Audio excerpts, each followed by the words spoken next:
et puis abenga ki alobina lambi pondu o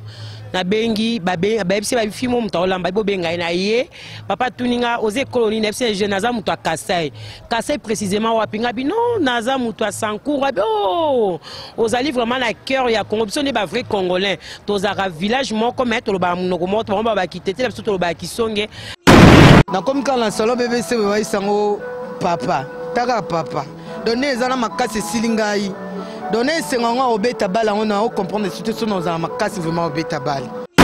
C'est Dieu qui l'a présenté naé puisque ngamoko personnellement nzamba lobaka nanga alobaka nanga papa wemba esengelaki abongola motema esengela bongola c'est que abongola ina motema te on a lobi soki yokutanaki na ye abongolaki motema lelo tonga to perdre yete. En tout cas, je ne crois pas. Puisque moi, personnellement, Nzamba a besoin de Papa Wemba. À Sengaka, il y a un message, c'est que na memela yango. Tananga comme na Kinshasa, na solana yemoko na ebsaye message Nzamba pesaranga, mais na solana na débat. Mais c'est débat na solana ye akende akutana Papa Wemba a solana ye, na zaki na besoin na kutana na ye pour na ebsaye message wana.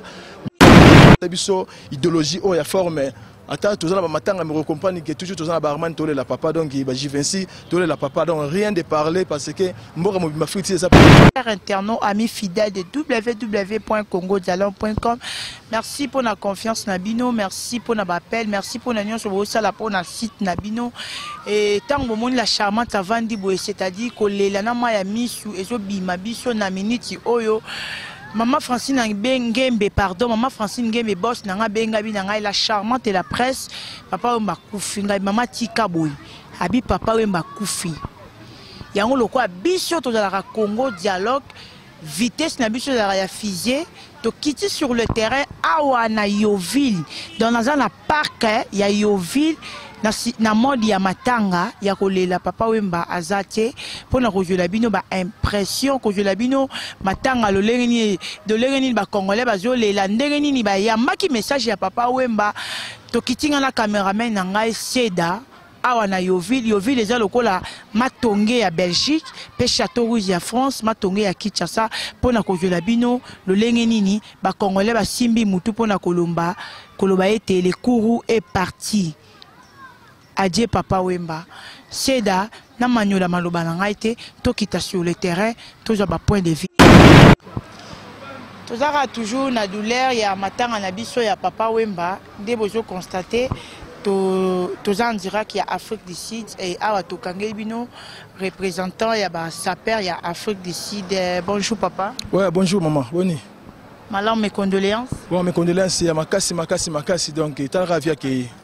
ouais, ta ravia ke donc condoléances à makasi donc ma vraiment na mutema. Papa wemba Afrique du Sud balingake makasi et surtout bino ba saper et yo za représentant ya ba saper tango zo ki non sango na yebisanga esala ki ondengeni. Bon sango kutu vraiment donc noto so nganga pela zuka sango na tongo lelo na tongo lelo na uti église na kata église na oki penaki ba bengi numéro 1 ndengeni ba biso Sofia Kei ngabi via Kei mais donc ezali bina mama mingi mais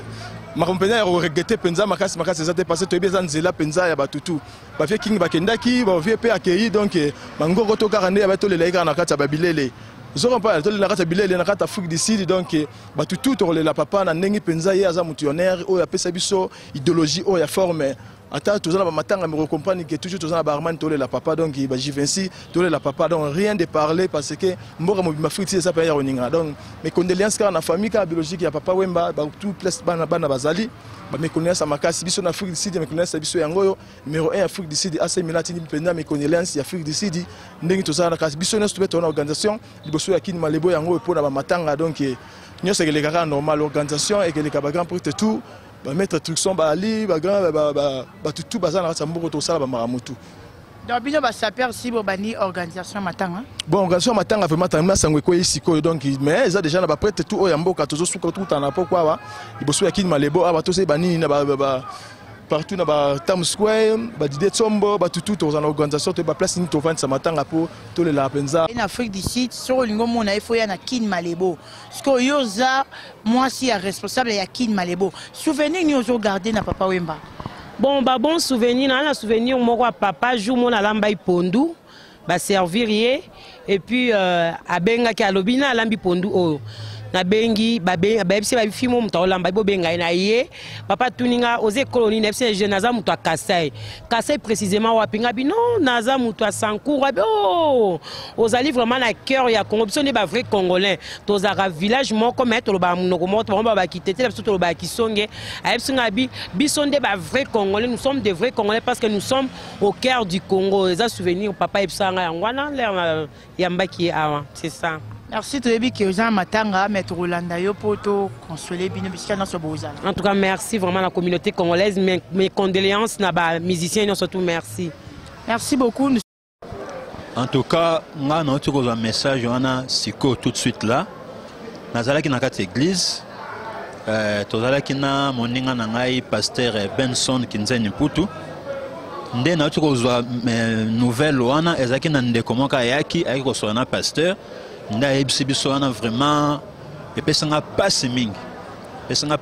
parce que nga naza pasteur na mosali na Nzambe nazali pasteur na église armée de l'Éternel vraiment na regretté trop parce que papa Wemba azali moko ya ba musicien oyo ngai personnellement Nzambe alobelanga pona papa Wemba donc na yoki que papa Wemba kufa pesanga passe puisque souhait na ngezalaki ndenge nazokita Kinshasa kala te nakutana naye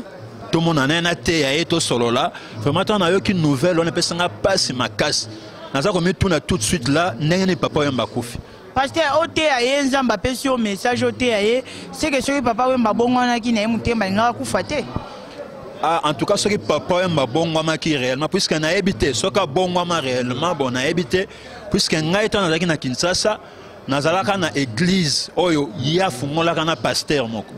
na village molokai nazalaka wana na prière pe wana nazalaka pe okene na village molokai côté ya même ba musicien na ye bon pour moi na ebike abongwa maka mais jusque là nazo comprendre était puisque nazaki en Afrique du Sud na comprendre était ezalaki ndenge même ngai de mon côté na ebike abongwa maki na ye andimena pe Nzambe mais je ne comprends pas ce qui s'est passé na ndimaki te ke awa okufa na minute oyo vraiment pour moi zo dépasser ngai zo lekelanga vraiment bino basala Nzambe tozo comprendre te baliwa brisque o ezwe la artiste na biso profonde bino basala Nzambe boko juger ndengeni bon en tout cas pour ngai na yo ba personnellement pour na kaya papa Wemba bon né naza nazo raisonner pour ngai zali Nzambe nazoye c'est Dieu qui l'a présenté naé puisque ngamoko personnellement Nzamba alobaka nanga papa Wemba esengelaki abongola motema esengela abongola c'est que abongola ina motema te on a lobi soki yokutanaki na ye abongolaki motema lelo to ngato perdre yete en tout cas je ne crois pas puisque nga personnellement Nzamba azaki na besoin ya papa Wemba asengaka eza message esengela na memela ye yango tana nga koma na Kinshasa na nga na sola na ye moko na ebisa ye message Nzamba pesaka nga mais na sola na débat mission débat na sola na ye akende akutana na papa Wemba asola na ye nazaki na besoin na kutana na ye po na ebisa message wana Nzamba azalaka na besoin na abongola motema wana zaki message Nzamba pesaka ngai c'est-à-dire que na yebité soka bongola motema so bongola motema te mais normalement Nzamba azaki na besoin abongola motema abongola pour so abongola ki metonga to yoka bandi ko yema ba musicien et pardon ba musique ya Nzamba zo kumisa Nzambe ah c'est ça normalement soka bongola ki motema soka ndimela ki vraiment Yesu Christo ya solo nga ko sala neto mona ki ba débat ba bazaya ko sala nga ko sala pona biso un grand signe peut-être ça biso que abongola motema effectivement donc vraiment je regrette beaucoup je crois que na habité sur la bonne motema te bon et aux lignes de cause au perosa que Nzamba zuye puisque Nzamba zaki na besoin na vraiment bon la motema Nzamba zaki na besoin na ye a bon la motema asaela ye et cause peut-être l'une des raisons Nzamba a récupéré puisque ndenge Nzamba lobaka nanga et sengela ki a bon la motema parce que bon la motema te Nzamba baka kozwaye Dieu m'avait dit yango Nzamba zuye est-ce que yo pasteur monte au salle mabe au garda message wana so kutena papa Wemba va menga kufate bon ngai message wana lobaka yango puisque na saka ben mission na Facebook bato nyonso bayeba benganga aumônier de musique mondiale eza na nzela émission wana nde na terre pe ba musicien alors message wana lobaka yango na Facebook je crois papa Wemba zwaki message wana na monaka retour na ye apesaka na ben mission saka na poto Nzambe na loba même na message attends ko bela nabaki no papa wemba senga na ye abongola motema nzambe aza na besoin na abongola motema eza message na tindaka mais je crois azwaka message wana nayebi te ndenge nini na considéraka yango nalobaka yango na Facebook okutanaki na ye soki okutanaki na ye elingaki ezala bien en tout cas soki nakutana ne personnellement ozala bien mais nateyaka ye même na Facebook nasolaka naye na Facebook ayebi ngai bien évangéliste Jean-Baptiste Iloko ayebi ngai très bien nateyaka pas seulement ye moko maintenant na musicien nyonso ya Congo na terre mingi na nzela Facebook soki nakutanaki na ye moko personnellement ozala eloko moko ya bien mais souhait na ngai ezala eke nakoma na Kinshasa napesa ye mbote comme ça nga moko personnellement nayebisa ye message wana oyo nzambe apesaki mpo na ye. Merci papa, parce qu'au conseil nini okopesa ba musicien mondain na biso po yo za pasteur. En tout cas conseil na okopesa ba musicien eza ndenge pe balandanga na Facebook conseil ezali ke ba musicien na biso vraiment bandimela Yesu Christ bandimela nzambe akoyeba pe kobikisa bamoye na bango. Je crois conseil monene na kopesa ba musicien yango wana bakosa pe musala na bango eza mabete eza musala loka misala nyonso mais bandimela nzambe bandimela Yesu basala musique na prière babonela pe basala prière pe na nzela ya ba musique na bango je crois nzambe akopambola bango mingi. Merci papa. Ok, merci beaucoup maman. Merci. Merci, l'émission continue. Hommage à Papa Wemba. C'est derrière la caméra. Et c'est là qui consacré na annonce au yaliwa ya Papa Wemba. Toujours là qui bino ba interview. Il y a ba union sur ba ebi Papa Wemba, ba union surtout ba bazana Papa Wemba et surtout en Afrique du Sud. Na place on a Kin Malebo et sa place au Papa Wemba abandaki ko yesoka ya Afrique du Sud a relia awa a komela awa donc ezaki loko la siège ya Papa Wemba awa na Kin Malebo. Permets-moi de dire comme ça un grand merci à ma patronne Maman Francine Ngembe balobi CongoDialogue.com na Afrique du Sud toujours na vitesse ya fusée pour biso tantoye bango bazate toyo ba news bango bazate. Merci à Chico Deolo, merci à Cordon Zini, merci à Seda derrière la caméra et pourquoi pas Yannick Wenge hein balobi de Yannick Wenge na montage et merci aussi à Alfonso